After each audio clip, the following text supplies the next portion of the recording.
Rebonjour, me voici Bastet pour le tirage du cas énergétique de la polarité féminine, du féminin, en ce mardi 7-7, 7 juillet 2020.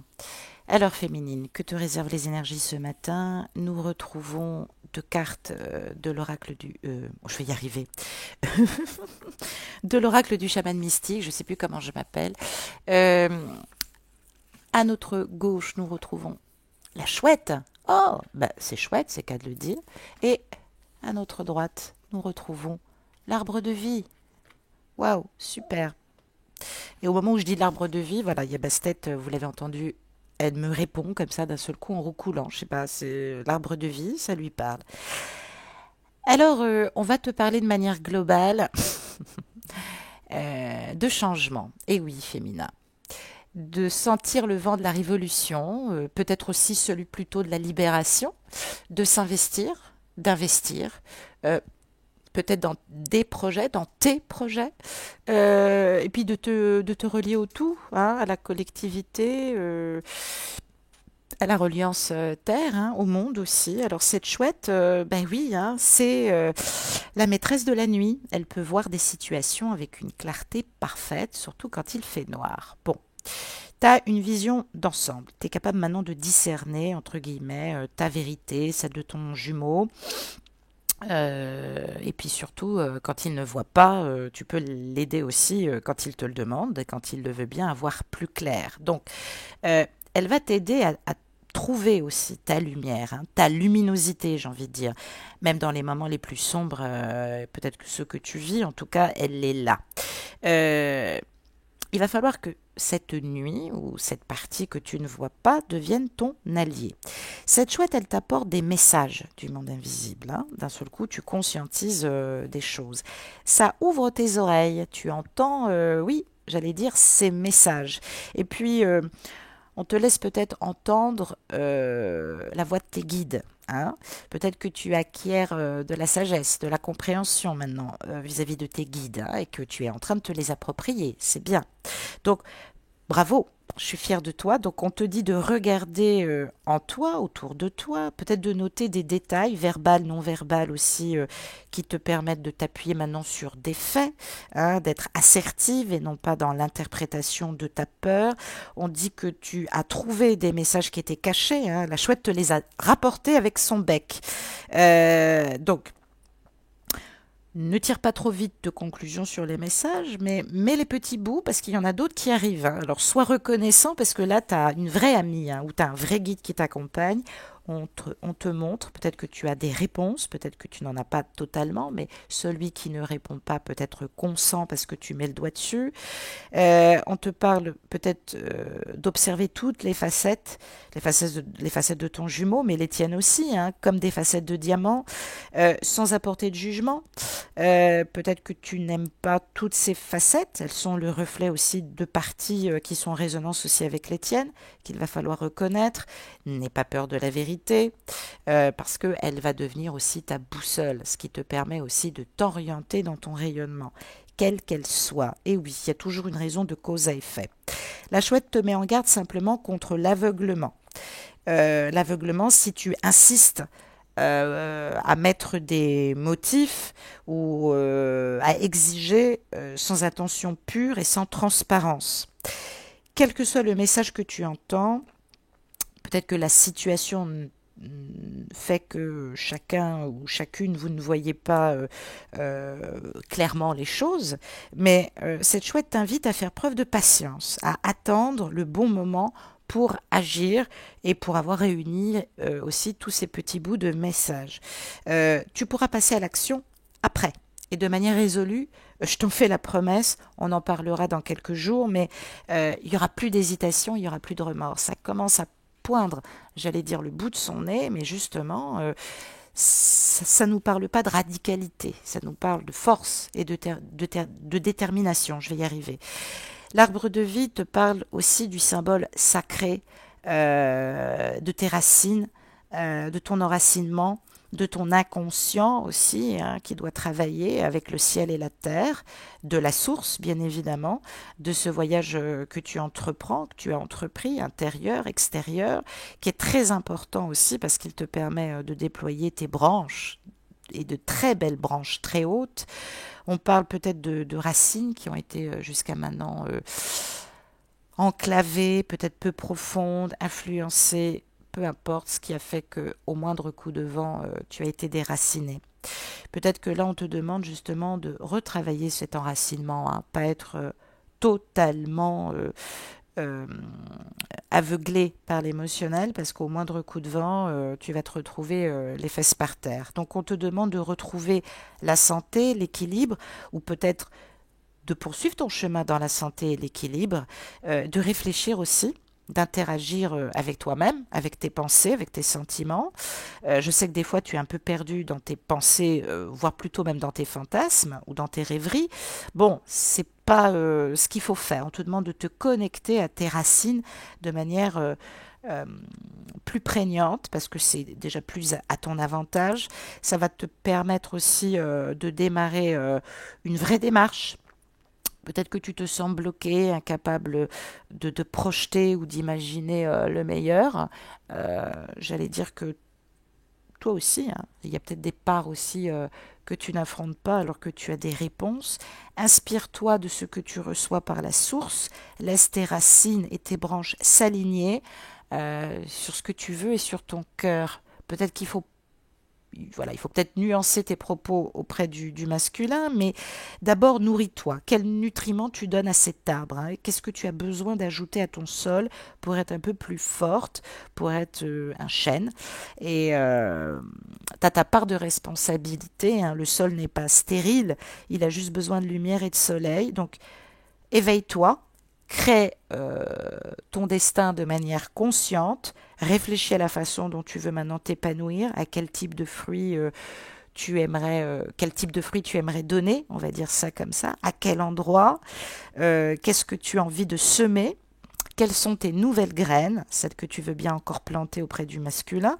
Enfin bref, sois cette créatrice consciente, hein, j'allais dire, hein. Tout est possible, hein.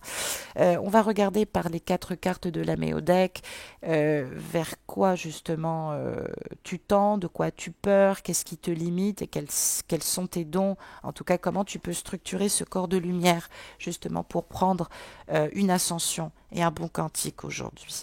2 cartes pour commencer. Uranus, ok, et nous avons la maison 10.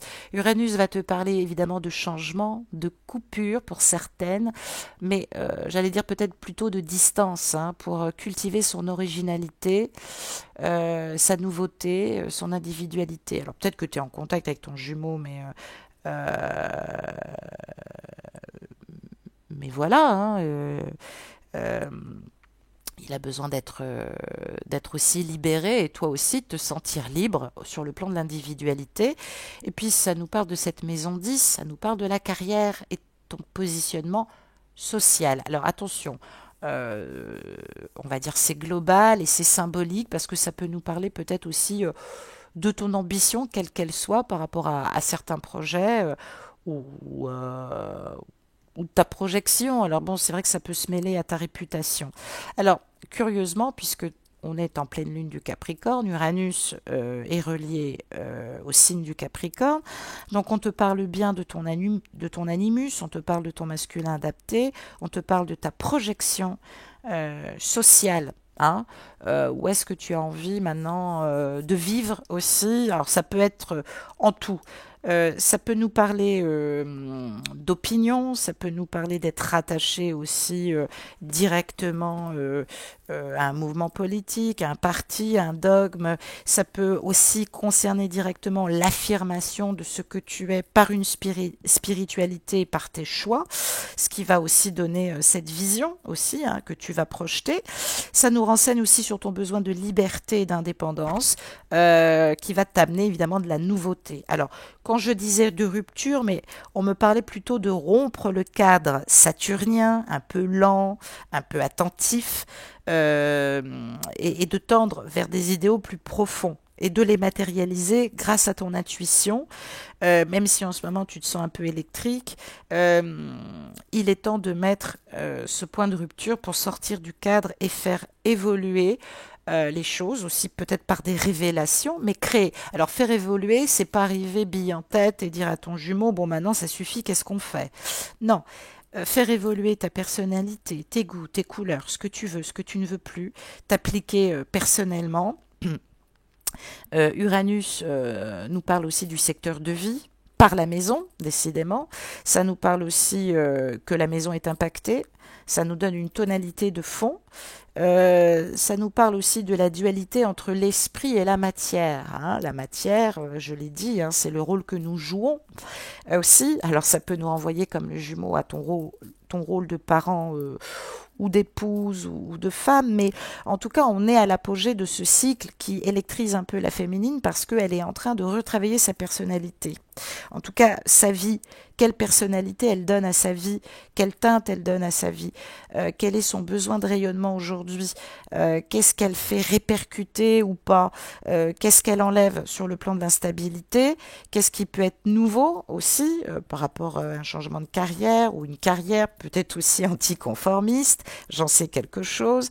On nous parle d'activité, on parle aussi d'avoir plusieurs casquettes. On parle aussi du fait de ressentir cette effervescence du renouveau et du changement, mais ça va éparpiller encore un petit peu de temps. C'est normal, il n'y a rien de grave, si ce n'est que tu vas bientôt emprunter un nouveau chemin qui sera plus génial et plus visionnaire. Donc, du coup,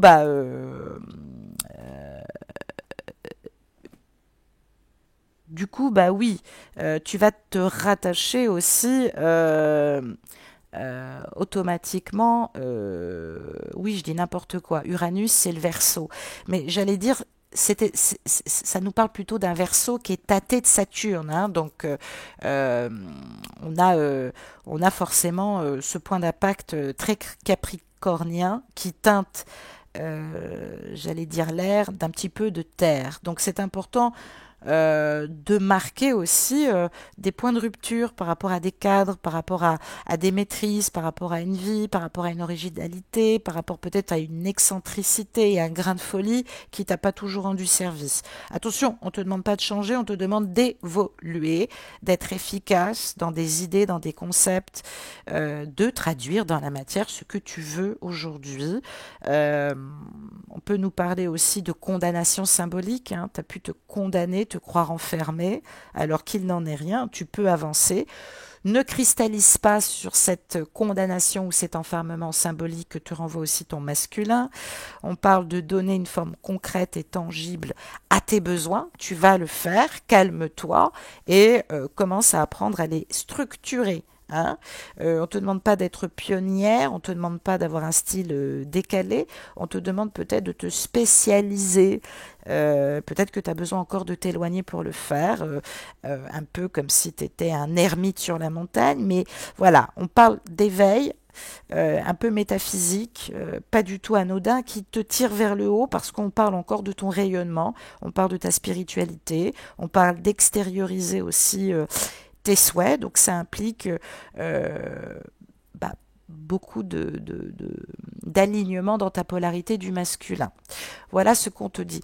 On va regarder aussi principalement, enfin j'allais dire, c'est ce qui peut manifester aussi ta peur, parce que tu as l'impression de t'égarer, tu as l'impression que tout échappe. J'allais dire, tu vas commencer à hiérarchiser aussi les choses, hein. On parle de cette notion d'indépendance et d'autonomie, hein, et de quête qu'on reprend vis-à-vis de soi-même et de son individuation, parce que on a pu construire une certaine marginalité, hein. C'est quelque chose qui a pu, ça peut être quelque chose d'assez clivant et qui peut être en relation avec certains problèmes de compréhension. Tout ça parce qu'on veut cultiver sa différence, et je le comprends, mais voilà, il y a une notion aussi de famille d'âme qui peut t'aider, hein. Il y a des gens avec lesquels tu es en fraternité, il y a des gens avec qui tu es en communauté aussi et en amitié qui peuvent t'apporter aussi d'autres perspectives.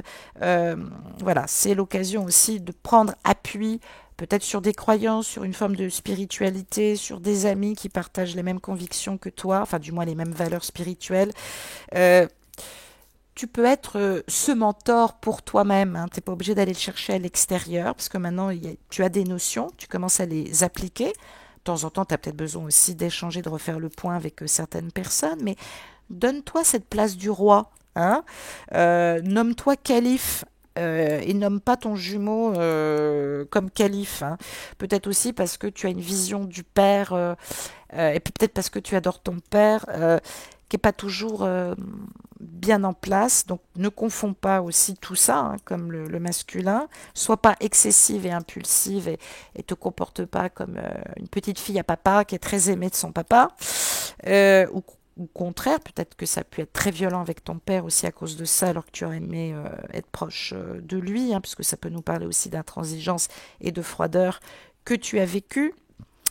Mais voilà, ne sclérose pas ton mental.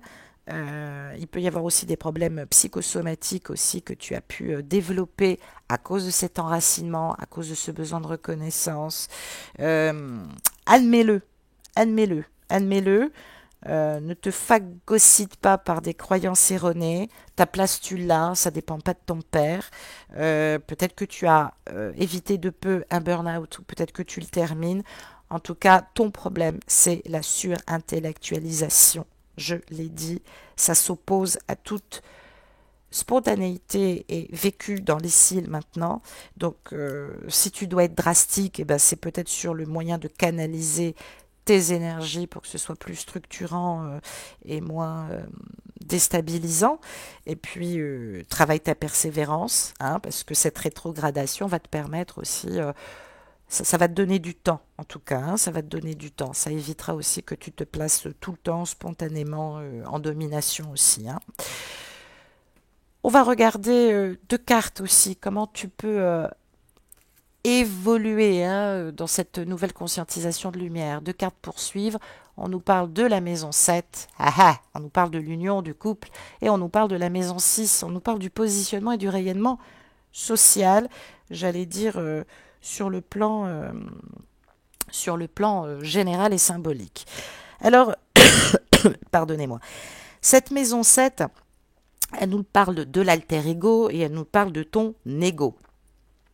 Le nous. Le nous, il a du bon, mais des fois, c'est pas top toujours de parler et de dire nous. Hein. C'est important d'abord que toi, tu sois... c'est pas que tu n'étais pas autonome, c'est qu'il y avait quand même... un chemin d'individuation profond. Hein, la vraie autonomie, la vraie liberté, elle se vit de l'intérieur, ce qui n'est pas le cas. On te demande de retravailler par le relationnel et par l'échange justement ce que tu es. Ça va te re-sociabiliser. On nous parle aussi des autres et de ton moi que des fois tu opposes parce que tu as l'impression qu'on te demande de choisir entre les autres et toi, ce qui peut évidemment en ce moment engendrer des rapports de force ou des confrontations, c'est normal, ça va être productif. Tout ça, ça te renvoie à ta relation, à l'union, au mariage, au sens de l'engagement et des obligations, parce que tout ça est mélangé. Ça nous parle de pulsions relationnelles. Ça peut nous parler aussi d'ennemis déclarés, parce que tu en as marre de faire aussi des efforts. J'allais dire la guerre est ouverte, peut-être parce qu'il y a des divorces, des ruptures, peut-être qu'il y a de la friction sociale en ce moment dans les contrats ou dans les choix ou par rapport à la famille, puisqu'on nous parle encore de maison. Euh, T'as une vraie qualité de partenaire, hein, ça c'est vrai. C'est bien de se projeter parce que tu as des qualités extraordinaires euh, de partenariat, d'accompagner, c'est chouette. Mais symboliquement, c'est important que tu te projettes en tant qu'individu vers l'extérieur par tes qualités. Hein. On parle aussi que tu as tendance à attribuer aux autres des qualités que toi tu as et qui n'ont pas forcément. Euh, alors, on te demande aussi de mieux exprimer ton moi supérieur à ton jumeau, enfin à ton autre. Peut-être qu'il y a aussi beaucoup de croyances limitantes, transgénérationnel, peut-être que tu es un peu limité aussi dans le transpersonnel, peut-être que tu as l'impression d'être dans un poids dans un point mort, alors que en fait, on t'offre de la vitalité et curieusement, tu t'opposes. Et puis, j'envoie un message particulier à toi, Catherine, parce que tu m'écoutes. On parle du grand-père, là, ce matin, hein, par la maison 7 et par la maison 6. Accueille mon message. Je pense que ça va te parler parce que j'ai tout de suite pensé à toi et c'est vrai qu'il y a une résonance. On me parle de caractère aussi, très ressemblant, qui a déterminé aussi beaucoup de choses hein, par rapport au grand-père. Et puis ça peut s'adresser aussi à toutes celles et tous ceux qui nous écoutent dans leur féminin adapté ou polarité. Alors, on parle d'aborder la prise de conscience de cette dualité, des luttes, peut-être sociales, peut-être de positionnement, peut-être parce que tu es une femme dans un milieu d'hommes, que sais-je. On parle d'impacter aussi ses ressentis du féminin dans sa vie sociale, dans sa sociabilité. Ça nous parle de s'opposer à l'ego général, social. Hein.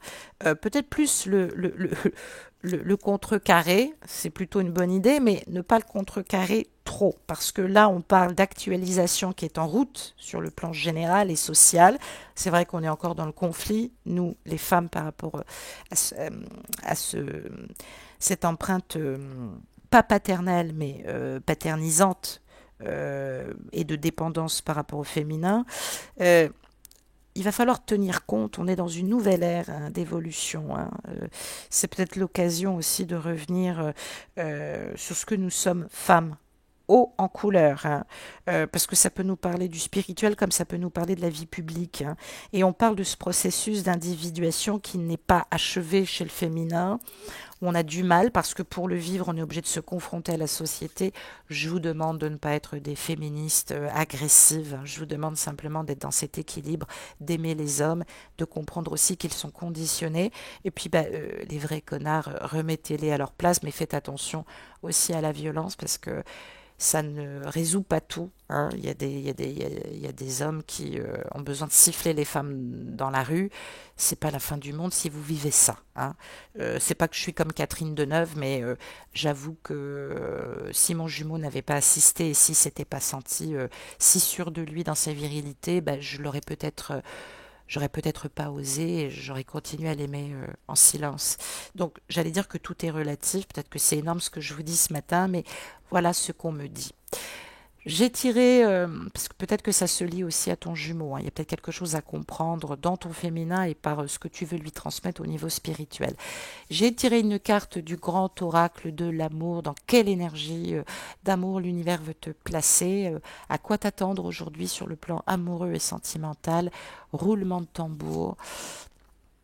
Et j'ai tiré la maison 4, la maison 4, oh là là, moi ça va plus. La carte numéro 4, la prudence. Alors, c'est pas ton jumeau qui te la met, c'est toi. Bravo, féminine. Tu restes prudente, tu restes patiente. En tout cas, on t'invite à le faire. Soit on t'oblige à te modérer dans tes élans, parce que ça part peut-être un peu dans tous les sens, soit parce que tu te mets à réfléchir de mieux en mieux. Et bravo, parce que c'est vrai que c'est une attitude indispensable en ce moment en termes de priorité et d'exigence. Alors même si c'est un peu nuageux parfois au niveau du mental parce que tu te dis merde, quand est-ce qu'il prend sa décision? Je l'ai dit, ne polarisez pas sur ce mot. Il y a des moments comme ça, la rétrogradation nous fait ralentir pour observer, mettre en avant, sortir, ce qui peut être engageant et ce que nous ne voulons plus, hein, ce que nous pouvons enlever en termes de rétractation sur ce que nous sommes. Donc ça, c'est chouette. Et puis, ça peut nous demander aussi de calmer ces élans de passion et d'attirance que tu as vers ton partenaire. Exprime-lui ton souhait aussi d'entamer cette quête vers lui. Hein. Peut-être que ça fait des années que vous êtes que sur la polarisation physique et sexuelle. Là, voilà, n'en profite pas pour le voir parce que voilà, oui, je sais que tu as besoin de sexe, mais quand même, si tu le vois que pour le sexe et que tu l'écoutes sans parler de toi et que tu me dis, oh ben non, j'ai pas beaucoup d'exigences, c'est qu'il y a un problème là, hein. Là, il y a un mouvement irrésistible de complémentarité. Ce masculin, il est peut-être dans des difficultés sociales, familiales, mais toi aussi, il va falloir que tu concrétises aussi dans cette ambiance de ralentissement ce que tu veux mettre en avant et ce que tu souhaites pour le futur, hein, sans être, j'allais dire, dominante, trop dynamique et trop exigeante. Je l'ai dit, pleine lune en Capricorne. euh, Édulcorons et hiérarchisons nos exigences justement pour arriver à nos buts, hein. Il y a des choses qu'on peut lâcher, il y a des choses qu'on peut améliorer. Voilà féminin, je t'embrasse. Je te dis un peu plus tard que je posterai la guidance hebdo. Ne t'en fais pas. Je t'embrasse. Au revoir.